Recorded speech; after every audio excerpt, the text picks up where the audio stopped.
No Brasil, começar uma startup é completamente diferente de começar uma startup nos Estados Unidos, ou talvez até na Europa hoje em dia. Nós não temos uma cultura aqui de valorizar o erro, nós temos uma cultura de julgar o erro. E esse talvez seja o fator mais doloroso de quem, no meu caso, né, de quem vive a experiência de começar uma empresa do zero. Nos Estados Unidos, vocês devem ter lido livros de empreendedores como o próprio Gates, ou Jobs, ou o, o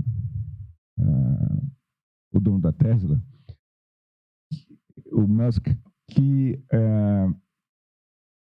a primeira fase empresarial foi de falir pelo menos 5 ou 6 vezes. Eu acho que o Tesla faliu 9 vezes. Quando se chega nos venture capitalists, nos investidores de capital de risco da Califórnia, uma das primeiras perguntas, isso o Kostler, que é um investidor grande na área em que eu atuo, fala, é quantas vezes você já quebrou? E como você aprendeu com esse erro? Nós não temos o hábito de valorizar o aprendizado do erro, né? A gente tem mais o hábito de contar a história de sucesso, até esconder o erro.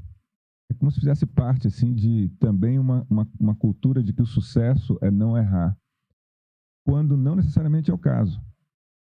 No caso de startups, eu acho que do empreendedorismo de risco, o sucesso é como você lida com o erro, ou lidou com o erro, sobreviveu ou não, naquele caso específico, e trouxe aquele aprendizado para o próximo. E nisso o Brasil não é bom. Nós somos bons em valorizar a lição ou valorizar o erro. Outro desafio grande no Brasil é a burocracia. Em função dessa questão cultural, criar uma empresa é difícil, está melhorando, mas criar uma empresa é difícil, fechar uma empresa é mais difícil ainda. Então, você vira meio que refém da decisão que você tomou de começar um negócio e depois, para terminar, você vende para um terceiro, mas fechar um negócio é muito difícil aqui no Brasil. E os custos transacionais são muito, muito altos.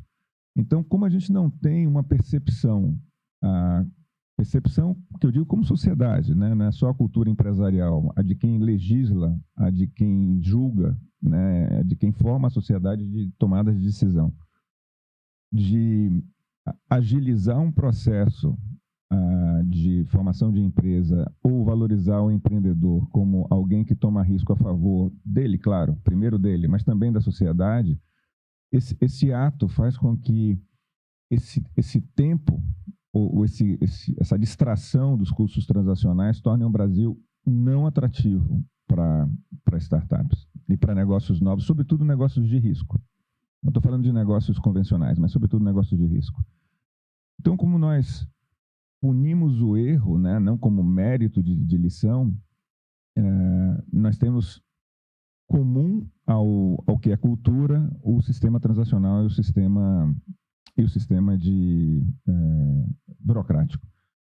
Um outro desafio nosso é a formação profissional, né? Nós temos um hiato muito grande, sobretudo em educação básica. Eu sei que esse é um tema que todo mundo repete e fala, mas é muito difícil se formar gente que se adapte a modelos e processos novos. O nosso desafio é gigante. 90% dos países do mundo têm um resultado melhor em matemática e em educação básica do que o Brasil. Então, você passa a ter uma parte da comunidade brasileira, da sociedade brasileira, muito pequena, que pode ser empreendedora ou que mesmo entende, compreende esse desafio do empreendedorismo. Em Israel, que é um país muito pequeno, num deserto, né, esmagado pelas fronteiras, ou pelo menos pressionado pelas fronteiras, inovação passou a ser uma estratégia de país. Inovação é uma estratégia, não é só de sobrevivência, é uma estratégia de como a economia cresce, de como o país se prevalece em torno de toda uma riqueza de petróleo, ou toda uma geopolítica que não necessariamente lhe beneficia, né? Pelo contrário. Então, eu acho que a gente tem alguns desafios estruturais que vão demorar muito tempo para a gente resolver, e vale talvez a catarse, ou vale a gente entender que ainda tem muitos passos a dar, mas esses são mais difíceis de resolver.